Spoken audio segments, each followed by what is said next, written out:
Hello, friends. Today we will be talking about some more questions related to the IPR. And we in this, what we are doing in this IPR series is that we are taking questions related to the IPR. We have already covered questions like IPR types, patent law, copyright, trademark law, and all of these questions. Now, in this video, we will talk about these questions that are visible in your screen. So today we will cover these questions. So let's take the questions. Uh, you can see in your screen. Question number 15. So the question is define IP and give examples of it. I have already told you all about these concepts. What is IP? IP stands for intellectual property. I have already told you about this, but I will repeat it again. So what is IP and give examples. So also you should take care here that it's not talking about the types. You have to tell the examples also. Okay, examples is the main thing. So how we will answer this question. So what is IP means the property which created with intellect, such as inventions, books, paintings, songs, symbols, names, images, or designs used in business, etc. Legal rights conferred on such property are called intellectual property rights.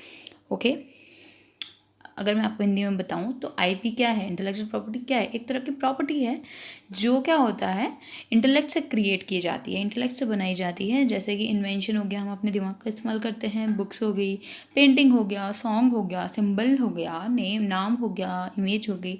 ये सब चीज़ें हम अपने brain का use करके बनाते हैं, create करते हैं.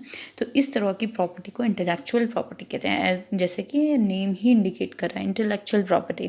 ओके, और जो भी लीगल राइट हम इंटेलेक्चुअल प्रॉपर्टी के लिए प्रोवाइड किए जाते हैं उनको इंटेलेक्चुअल प्रॉपर्टी राइट्स कहते हैं. ठीक है, तो एग्जांपल्स की मैं जहाँ तक बात करूँ, सो एग्जांपल में जैसे आप कोई भी पहला एग्जांपल अगर मैं बताऊँ, जैसे कोई ऑथर है, उसका कॉपीराइट किसी भी बुक के लिए हो सकता है, आर्टिकल के लिए हो सकता है, तो ये एक तरह का एग्जांपल हो गया. ठीक है, और कोई लोगो हो गया, ठीक है, IBM का लोगो या किसी का भी लोगो हो गया, तो एक डिस्टिंक्टिव लोगो डिज़ाइन हो सकता है, जो जैसे सॉफ्ट ड्रिंक कंपनी को मान लो कोई लोगो रिप्रेजेंट कर रहा है, तो या उसके प्रोडक्ट्स को रिप्रेजेंट कर रहा है, तो वो सब आ जाएंगे आपके. एक एग्जांपल हो गया आपका वो IP का, इंटेलेक्चुअल प्रॉपर्टी का. जोग्राफिकल इंडिकेशंस के बहुत एग्जांपल हैं, जैसे Darjeeling tea, basmati rice, Kanchipuram silk sari, और Alphonso mango, Nagpur orange, Solapur चद्दर. ये सब एग्जांपल आपके जोग्राफिकल इंडिकेशन के हैं. और जैसे कोई वेबसाइट है, उसकी यूनिक डिज़ाइन एलिमेंट्स हैं, उसका भी हो सकता है, वो भी एक एग्जांपल है.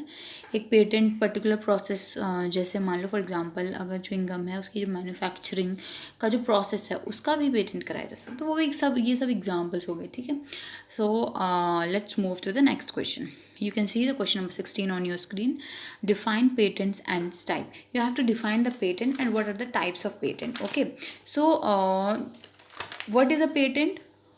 We have talked about it. So patent is an intellectual property right, obviously relating to inventions, is the grant of exclusive right for limited period provided by the government to patentee in exchange of full disclosure of his invention for excluding other from making, using, selling, importing the product or process. Okay, मतलब ये कि patent एक तरह का intellectual property right है जो invention से related है, जिसको हम जिसको क्या कहते हैं, एक जिसमें क्या होता है कि हम जो पेटेंटी है, जो पेटेंट करा रहा है, उसको एक एक्सक्लूसिव राइट ग्रांट करती है गवर्नमेंट एक लिमिटेड टाइम के लिए.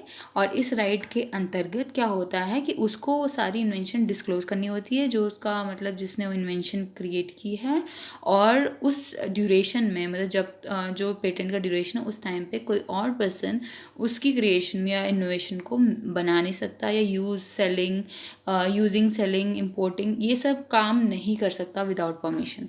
एक मोनोपोली राइट जैसा हो जाता है. तो ये हो गया आपका पेटेंट. अगर मैं टाइप्स ऑफ पेटेंट की बात करूँ, if I have to talk about the types, then there are 3 types of patent. First is the utility patent, second is design patent, and third is plant patent. Okay, the first one, utility patent, it may be granted to anyone who invents or discover any new and useful process, machine, article of manufacture, or composition of matter or any new and useful improvement thereof.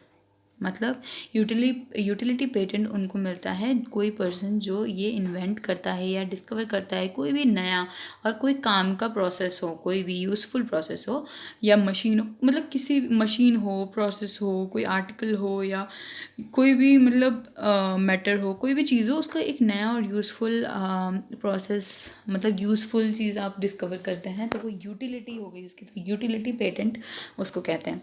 Next is the design patent may be granted to anyone who invent a new original and ornamental design for an article of manufacture. मतलब ये उसको grant किया जाता है जिसने जो एक नया और ओरिजिनल होना चाहिए और वो ऑर्नामेंटल होना चाहिए. It should be looking very unique and good and it will be a design. ठीक है, ऐसी होने मतलब अच्छा डिज़ाइन होना चाहिए और वो किसी एक मतलब कोई भी एक मैन्युफैक्चर्ड आर्टिकल है उसके लिए वो डिज़ाइन, अगर आप इस तरह के डिज़ाइन क्रिएट करते हैं तो वो एक डिज़ाइन पेटेंट के अंदर आएगा. Third one is the plant patent may be granted to anyone who invents or discovers and asexually reproduces any distinct and new variety of plant. मतलब ये उसको दिया जाता है जो क्या करता है, इन्वेंट करता है, या तो वो इन्वेंट करे या वो डिस्कवर करे, कहीं पे उसको मिल गया, उसने डिस्कवर कर लिया, या उसने एसेक्सुअली उसने रिप्रोड्यूस कराया कोई भी डिस्टिंक्ट और न्यू मतलब उसने एसेक्सुअली रिप्रोड्यूस कराया कोई डिस्टिंक्ट और न्यू वैरायटी ऑफ प्लांट, उसने एक अलग तरह की या नई तरह की प्रजाति प्लांट की उस हिसाब से डिस्कवर कर ली या इन्वेंट कर ली या एसेक्सुअली रिप्रोड्यूस करा के क्रिएट कर दी, तो ये सारा जो है वो प्लांट पेटेंट के अंदर आएगा. तो ये हमने 3 तरह के पेटेंट देखे, utility patent, design patent and plant patent. Okay, now let's come to the 17th question number. The question is expand WIPO and describe it in detail. So what is WIPO? WIPO stands for World Intellectual Property Organization and it is a specialized agency of United Nations with 193 member states. WIPO was established by the WIPO Convention in 1967 with a mandate from its member states to promote the protection of IP throughout the world through cooperation among states and in collaboration with other international organizations. Its headquarters are in Geneva and Switzerland. And India is also the member of this WIPO.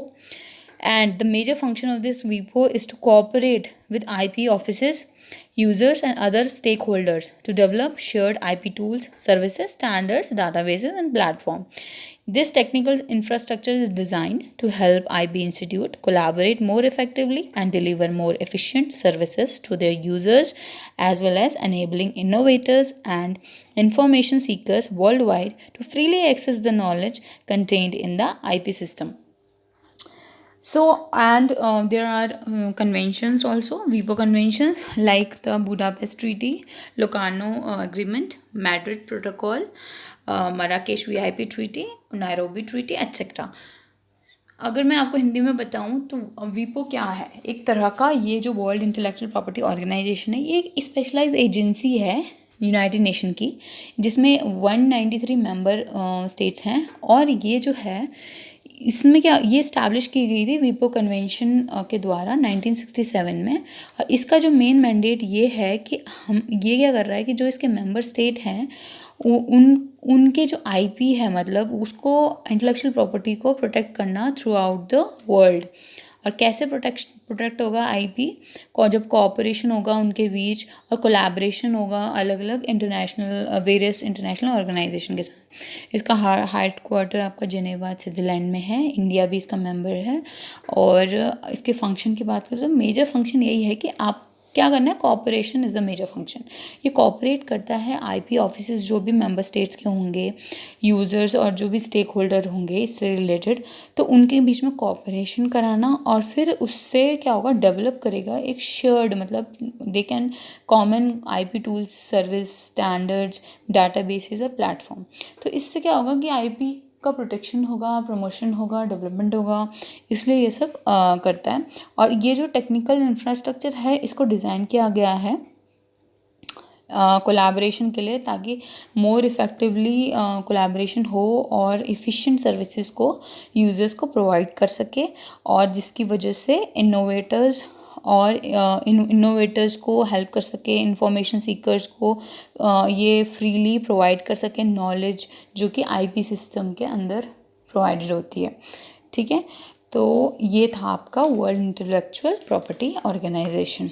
ठीक है, अब हम last question पे आते हैं, Madrid protocol पे।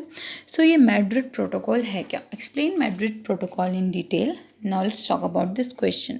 So what is Madrid protocol? Madrid Protocol, officially it is known as Madrid System for the International Registration of Marks. What is it? It is the primary international system for facilitating the registration of trademarks in multiple jurisdictions around the world. It is administered by the International Bureau of the WIPO in Geneva, Switzerland.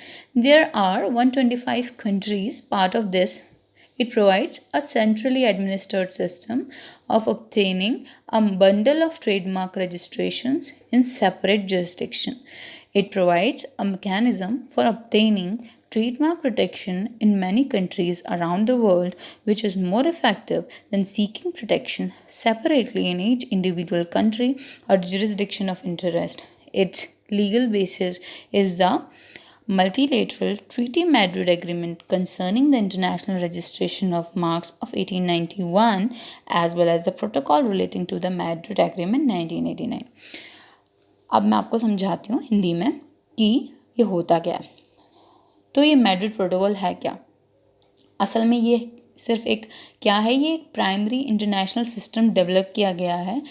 इसे लाने का main मकसद ये था कि हम जो trademark, आपको मैंने बताया ट्रेडमार्क क्या होता है, इसका जो रजिस्ट्रेशन जब हम कराते हैं, अगर हमें ये मल्टीपल जुरिस्डिक्शन में, मतलब कि मल्टीपल रीजन्स में हमको, जैसे डिफरेंट कंट्रीज़ में हमको रजिस्टर कराना है थ्रू आउट द वर्ल्ड, तो इसके लिए एक फैसिलिटेटिंग सिस्टम है।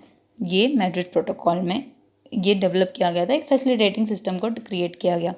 इसमें क्या हुआ है कि इसमें क्या है कि लगभग 125 कंट्रीज़ हैं इसमें, और ये एडमिनिस्टर किया जाता है इंटरनेशनल ब्यूरो, जो कि वीपो, वर्ल्ड इंटेलेक्चुअल प्रॉपर्टी ऑर्गेनाइजेशन का जो इंटरनेशनल ब्यूरो है जिनेवा स्विट्जरलैंड में, उसके द्वारा ही एडमिनिस्टर किया जाता है। और इसका मेन जो फंक्शन है वो ये है कि ये एक सेंट्रली एडमिनिस्ट्रेड सिस्टम प्रोवाइड करता है, जिसकी वजह से आप, अगर आपको बंडल ऑफ ट्रेडमार्क रजिस्ट्रेशन कराने हैं डिफरेंट जुरिस्डिक्शन में, तो एक सेंट्रली एडमिनिस्ट्रेड सिस्टम इसके थ्रू हमें मिलता है।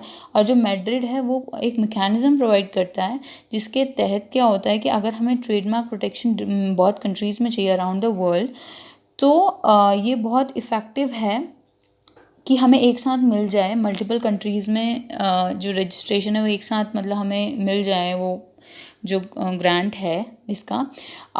ये ज़्यादा एफिशिएंट बना देता है इस प्रोसेस को, एज़ कम्पेयर टू कि हम सेपरेट कंट्रीज़ के पास रजिस्टर कराएं।